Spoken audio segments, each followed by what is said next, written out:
வணக்கம் dear students. இப்போ question என்னென்னா, which will be the major product இந்த ஃபாலோயிங் மோனோநைட்ரேஷன் ரியாக்ஷன்.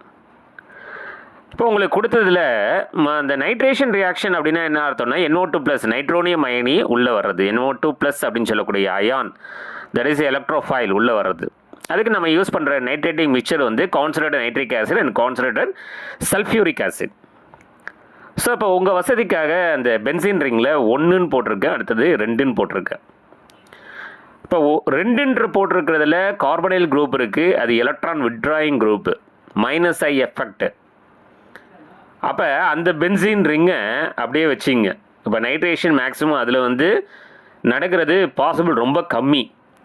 ஆனால் NH இணைஞ்சிருக்கு பார்த்தீங்களா, first phenyl group benzene ring, அதில் தான் பார்த்தீங்கன்னா Nல இருக்கக்கூடிய லோன் பேர் ஆஃப் எலக்ட்ரான்ஸ் அந்த பென்சின் ரிங்கை ஆக்டிவேட் பண்ணும். அப்போ +I எஃபெக்ட். அப்போ இந்த பென்சின் ரிங்கில் தான் உங்களுக்கு அந்த நைட்ரேஷன் ரியாக்ஷன் அப்படிங்கிறது நடக்கும். சரிங்களா? ரெண்டாவதுல நடக்கிறது ரொம்ப ரொம்ப குறைவு. ரைட். ஸோ இப்போ ஃபஸ்ட்டு பென்சின் ரிங்கை பேஸ் பண்ணி உங்களுக்கு நான் ஸ்ட்ரக்சர் காமிச்சிருக்கேன். அப்போ ஃபஸ்ட்டு பென்சின் ரிங்கை பேஸ் பண்ணால் இதை என்ன சொல்லலாம் அப்படின்னா, N-ஃபினைல் பென்சமைடு அப்படின்னு சொல்லலாம். இது வந்து N-ஃபினைல் பென்சமைடு. இதில் வந்து concentrate nitric acid, concentrate sulphuric acid use பண்ணுறோம் அப்படின்னா நைட்ரோனியம் அயான் வந்து ஆர்த்தோ பொசிஷனில் வந்து சேராது. ஏன்னா வந்து அங்கே வந்து பல்கி குரூப்ஸ் இருக்குது. அப்போ இது +I குரூப்பு. அப்போ எலக்ட்ரான் டென்சிட்டி எங்கே அதிகமாக இருக்குன்னா ஆர்த்தோ, பேரா, ஆர்த்தோ. ஸோ ஆர்த்தோவில் வந்து சேரலை அப்படின்னா டியூ டு பல்கி குரூப்ஸ் இருக்கிறதால அடுத்தது பேராவில் வந்து சேரும்.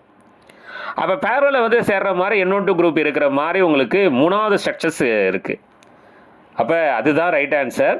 அதாவது பேரா நைட்ரோ N-ஃபினைல் பென்சமைடு, இதுதான் சரியான ஆன்சர். சரிங்களா? ஸோ இதை பார்த்துங்க.